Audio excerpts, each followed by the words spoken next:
挑战您的价值观，返璞归真过生活。欢迎收看《10万个为什么》，我是你的好朋友路德。在节目一开始，提醒大家订阅我的频道，并打开小铃铛，千万不要错过每周五的精彩节目哦。Hello， 大家好，欢迎来到10万个为什么。那今天呢，我们又在这个空中连线一位非常美丽的姐妹啊，她的名字叫 Natalie。当我第一次见到她的时候，我就觉得哇，真的是就是那种很多女孩子心目当中梦想的那种白领女强人啊，感觉是这样子。所以但是我觉得 Natalie 她其实经过这么多年的拼搏，然后她在美国生活，其实也有很多的这种酸甜苦辣啊，也有很多的这些经历经验可以跟我们分享。所以今天我其实邀请到她呢，就是来跟她聊聊天就是想知道这种白领女强人背后的故事。我是在中国一直在外企工作哈，就所谓的白领吧，就是在外企，就是很多人管他们就叫金领。其实就是区别就在于说，其实就是有一个比较幸运，就是说进了外企的话，就是收入会比一般的企业会高很多，尤其是在比较早期的时候，所以我觉得我们就比较幸运。就是我说到我的背景，我最早是做企业培训，在企业大学里面做，然后后来做 HR 背景比较多，后来一直做项目，做咨询项目 HR 咨询项目。然后呢，所以我们在外企做一些教练呀，做一些的领导力呀，还做一些 executive coach 这些事情。然后后来呢，我就是更多的是做项目管理，还有说项目管理的一些的数据分析，包括 HR data analyst。然后我发现我特别喜欢数字，特别喜欢 spreadsheet，所以我觉得我的脑子已经非常职场化，所有的装备，所有的这种就是我的思维方式已经是非常职场的一种思维方式，到什么程度呢？就我举个例子哈，就是在家里面，在国内的时候，因为家里面有阿姨嘛，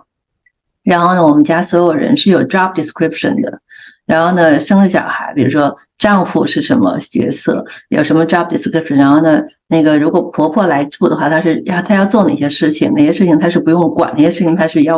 可以管可以参与的。然后呢，阿姨呢是有所有的 SOP 的，然后所有的工作说明，然后每天要做什么，每星期做什么，每月做什么，每年做什么，半年做什么，就是我是那种就完全已经非常植入了，就有一个职场那种操作模式的芯片植入了我的人体，所以我整个的生活方式是这样。然后我生小孩，我会觉得是一个18年的项目，然后呢有里程碑，然后呢我觉得是我的这个 scope 是什么，然后这个孩子什么事情我会很关注，什么事情我会比较放手，哪些事情是一定要做，哪些事情是就是可做可不做等等，就是我整个的生活就是用这样的方式。因为我觉得生活中是那种就所有的时间是用来做一些增值的事情。我是这样，因为在企业里面就是 gear 就是植入了一个东西，就是说你效率很重要，然后什么东西要优化，要 optimize， 然后要 efficiency， 所以我就这些东西就完全是我是中了这些东西的这种毒。你讲到这里我就很好奇，那你小的时候就这样子吗？你是从小就是一个非常 organized 非常井井有条好像什么事情都要统筹规划好了再去做，你是进到企业以后才变成这样子，还是说你天生就是有这样子企业的一个人格特质？这个问题其实特别尖锐，我小时候完全是相反的，然后对，相反到就是第一个我比较内向，甚至可能有点轻度自闭哈，但是那时候因为没有测过，不知道，就我基本上是不怎么跟人交流，不太会。就很想跟人交流，不会跟人交流。然后呢，而且我从小长大是很孤独的一种人格。基本上我不觉得孤独，但是我什么事情就是我觉得一个人做也很开心。比如说我之前有一段网上会有一个说10大孤独的top 10嘛，其中有一个是叫自己一个人去唱卡拉 OK， 然后我这些都试过，我会一个人看电影，一个人看一个人逛街，就一个人做所有的事，一个人出去吃饭什么的，就是好像我觉得一个人好像是一种常态啊，所以小的时候是一直那种状态，基本上是职业的训练吧，职业训练，因为我第一份工作就是在外企里面做培训的工作，所以后来做到培训经理，所以呢，就是要对很多人去讲课，而且要教人家去怎么讲话，教人去沟通，教人怎么去管理员工，去 coach 那些 manager， 然后呢，有很多领导力的那些 coaching 的 program， 所以就变成说我在当中就是其实最受益的人是我，因为那些东西是我要先学，学完我再教人，所以我学了2次，然后我多教人几次，我就多学了很多次，所以在这个当中，我自己整个就是对自己的认知就多了很多。就是你可以克服你自己人格上面或者你性格中的这些就是天然人的个性，你可以去通过学习变成另外一个人，这个很厉害。我觉得是这样的，而且这个我觉得跟我在那个时候就是工作不久就接触了这个圣经有关系。我觉得其实也是我感觉就是说我读了圣经和 before and after 有点像就是开窍了，就像说这个就是被吹了一口气。我觉得之前那口气呢是堵住的，然后呢读了圣经之后，就好多东西就开窍。我觉得其实说到就是 SOP 嘛，因为我在企业做 SOP 做很多，那其实我觉得圣经像人生的 SOP 是一样的，什么事儿查工具书。我觉得圣经是一本工具书，对我来讲，就是有什么事儿就实在搞不明白了，回去查一查，这个是这样想的，那我就可以根据这个思路去找到一个出口。那你是怎么接触到圣经？就是你从小就是在一个基督教环境长大，还是你是偶然的机会接触到的？其实我父母都算共产党员吧，就是比较那种就根红苗正的那种人。然后呢，就至今他们都，尤其是我父亲，他是就是很红的那种人，所以呢，就是他们唯一相信的就是国家啊，然后还有政党，所以呢，就是那我觉得也是跟他们成长的经历有关系了。那我是个人是在企业里面。就是我在我第一份工作的时候，然后我的老板是一个澳洲外派来的，让他在里面待了3年。然后呢，在那个期间，我们在他那边有做那个 Bible study 所以我就是那时候开始就是喝奶，就那个时候就在那个时候感觉就是觉得很新奇，像打开了一个新世界的门，说还有这样的事情，就是闻所未闻。我在国内后来就是做了自由职业者，就是因为就是在职场，好像一切都自从上班之后，就好像一切都很容易，一切都 so easy， 然后呢，一切都就看起来很美，所以我就觉得失去了那个方向和动力，我就觉得那我们就做这些事情的意义到底是什么？因为后来我们经历了，就是这个公司又变革改组然后会有这种就是老板被裁员了，总经理被裁员了等等，然后所有的这个企业的这种经营方式、经营的战略全都被改变，然后所有人，因为我原来是做培训做 HR， 然后呢后来读完 MBA 回来呢，那个新的这个总经理就会说，那所有有能力的人就不要做这些在这个 back office 这些事情，全部要去做 sales 和 marketing， 因为他是一个非常 aggressive 要去扩展市场的一个人，所以所有的策略就改变了，所以把我们这个所有这些他认为比较厉害的人全弄到销售部和营销部门去工作，就完全就是他不会管你说你想做什么或者你适合做什么。然后，所以我又觉得，那我们在职场上这个位置其实是不由自主的。但是在刚刚入职的时候，刚刚进入职场的人都会觉得，哎呀，这个太好了，就是被重用啊，被器重啊什么，然后呢，那都会有很多 promise 嘛，就企业会有很多 promise 给你，也有很多的 benefit 给你，所以就看起来好像是说，就是说。看起来我们在对公司很重要，但实际上后来发现说，其实我们就是公司的一个说的不好听就是一个棋子。嗯那其实那后来我想说，那其实呢，我觉得那我的意义是什么？那我对于我人生来讲，那我的意义是什么？因为我刚刚在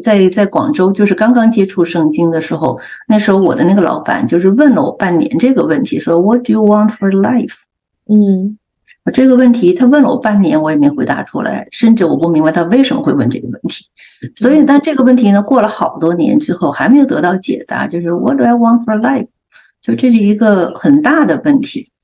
所以后来我说我在职场上找不到这个答案了，这么多年找不到答案。后来我就辞职嘛，我说我1/3的时间做一些服饰的工作，做一些就是因为我做培训嘛，那我做培训很有经验，那我帮助一些传道人做一些圣经培训呀，什么那些。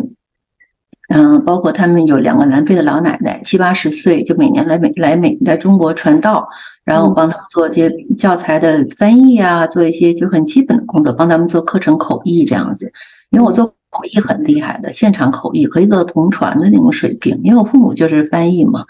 所以呢，就是可能也有一些这样的遗传，就语言上面有一些天赋。所以我觉得，那我说这个天分就可以用在这边，就还挺好，就好像是一种意义的那种体现。然后也帮一些就是一些美国有一个机构专门做主日学老师的培训的，叫 CEF， 他们经常到中国来做一些培训，然后帮他们去做这些事情。我觉得好像生命中有一些意义，有了一些意义。所以其实就是职场上是没有办法提供这个终极的一个答案。所以你其实是一个很柔软，内心很柔软的人，就是说你愿意去接触这些新鲜的事物，然后你也很快就接受了。我知道有很多华人，我们通常都会有点排斥，或者有点惧怕，或者有一点，很多人可能就是了解一下，然后就没有兴趣了。但是你就是这么好像小孩子一样哈，人家告诉你说这个是真的，你就信了，好像感觉很单纯你的这种信心。对，那你信主以后，你觉得就是你的人生受这个影响最大的是什么？我是觉得有了一条主干，有了一条主干道。因为人可能不是每个人哈，像有些人可能就所有的路都走得很直，但大多数人的走路都是弯曲的，大多数人都会弯曲，因为有探索的过程，或者会有走错的过程。我觉得对我来讲，它就是一个主干道，是一条就是火车的铁轨。那我就是一辆就是乱开的车，就是有的时候我会这样跑，但它是那条主干道。然后呢，就是我走错了，走丢了。但我知道比如说像北京有条长安街吧，因为我在北京住了很多年，那就是我要走错找不着道了，但我知道长安街在我哪个方向，那我快走回长安街，然后我再去找我要那条路。就是我觉得它就是那么一个主干道。你是不是也是一个特别追求成功、追求这种成就的一个人呢？其实倒没有那么多的想法，但是我追求独立，这个是肯定的。因为总是想说，所谓的独立就是经济独立。我那个时候特别想追求的东西是经济独立。对，所以可能那个对你来说就是一个方向。对，因为我想我每个人，不管你有没有信仰，不管你有没有这个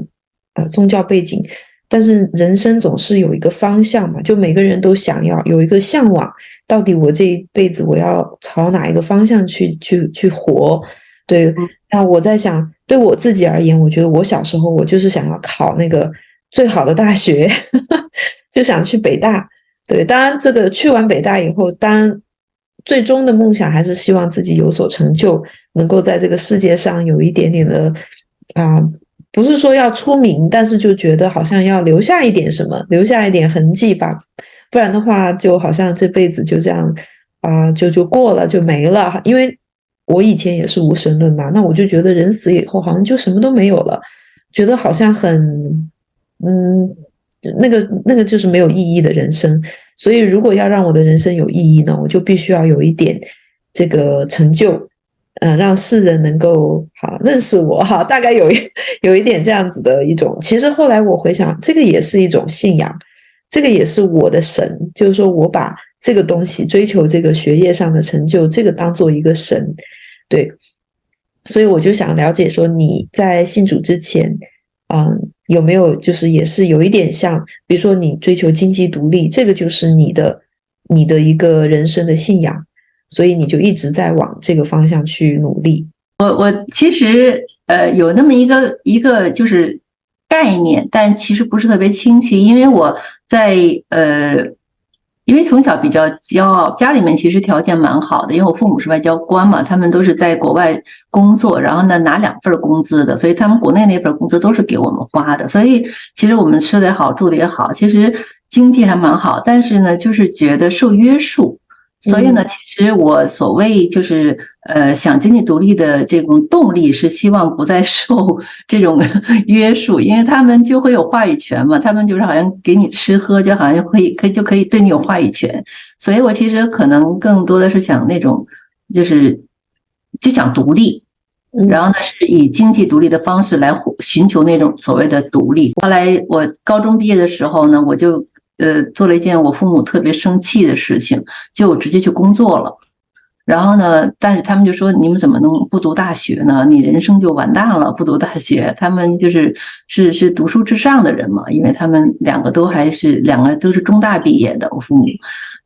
就广州的中山大学，他们是校友，所以呢，觉得这不读书这孩子就完了。其实，但是我想的是说，我得先去工作，我挣了钱呢，我自己拿自己钱回来读书。就是这样子的。我觉得在国内有这样的想法的人真的很不多哈，一般人都是觉得要高考，然后上大学，然后工作，但是你的思维好像很独特，就是你有想过其实美国倒是有很多这样的年轻人，他们想要先工作一段时间，然后再去读大学。对，可能我也是跟那个时候没想过美国跟我有什么关系，可能但是那时候就有了一些这样的想法，前卫的想法，而且也实践了，所以就是不是一个所以我的人生就不是直线的，是曲线的。所以为什么我觉得信仰就给了我一个主干道，就是我再怎么拐弯，我能回到这个主干道上来，对我来讲特别意义非凡。是。对，我觉得你一定有很多很多故事。那我觉得我们如果在这上面讲的话，可能要讲3天3夜哈。所以我想我们就讲重点哈，讲重点。光说过的打击，其实也可以说3天3夜哈。那我就说一个，就是说其实我体会最深的一件事情就是说，因为在国内嘛，就是因为我常常 relocate。就是因为工作的缘故，然后就到处跑。因为我比如我最早在广州工作，然后去香港工作，然后又去菲律宾读书，然后回来又去了天津工作呀、北京啊什么的，反正山西去做项目啊，然后在上海啊等等，就会到处跑。到处跑的一个问题就是说，本身就是在国内去教会就很不容易，尤其是家庭教会就很不容易。然后呢，所以呢，就我最难受的一段时间，就是在上海和在天津工作，然后一直飘，后来回到北京工作，就有那么几年时间是没有任何的教会的那种任何的支持。那你想象一下，一个刚刚信主的一个小 baby 是那种感觉啊，就刚刚喝了2口奶，然后突然间就断奶了。然后就很抓狂，所以那个时候其实是最 down 的。其实 down 的原因就是不是说别的，只是说在精神上就是很焦虑，然后所有的事情靠自己去打拼，然后也经历了很多很多的就是打击的事情，也包括经济上啊，然后就是包括被人骗钱啊什么的。因为其实说比如说我那时候想说，哎，我一定要经济独立嘛，就是说要去挣了钱回来读大学什么工作，然后其实经济独立这个事情很快就实现了，因为我一上班就挣的比很多人都多。然后呢，就是被人看起来就是像你说，看起来就是好像很让人羡慕的那种生活啊，无忧无虑。但是所以我就会然后那时候我上班，我说起来挺搞笑。我上班的第一个愿望是说，我希望上班我不再坐公交车，因为我可以打的。原因并不是因为钱本身，是因为我小的时候有一些不好的记忆，坐公交车就是被人非礼，就女生就被人非礼，被人家就是好像还很多次，所以我觉得就很恶心。然后又小时候又胆小不敢讲，所以我那时候我就觉得坐公交车是一件不太安全的事情。如果我可以脱离那个环境的话，如果有钱可以让我去打车，我觉得我就很幸福了。然后呢？但这个目标就很快就实现了。那实现之后，其实又对钱就没有什么概念了，就是一直是就说挣工资收入哈，然后呢就是一个人吃饱全家不饿，就是 more than enough，然后也非常的宽裕。但是也因为这样的原因，会吸引到一些人，就是后来经历的事情，就是在没有教会那段时间，然后就会经历被人骗钱呀什么这些事情。所以其实后来要在北京的时候回到就是在差不多就是回到北京，2000年初的时候回到北京工作，然后再次找到了一个家庭教会之后，我就觉得就找到家的感觉，就觉得哎呀，我怎么在外面可以在没有家的情况下，好像还存活了这么久？我觉得自己哎呀太不容易了，就是那种感觉。然后回到来之后，就好多东西就可以重整，它可以重整，这是我最大的一个当时最大的一个体会吧。好的，谢谢你这个分享。所以后来你就来美国，就是这样子一种生活模式。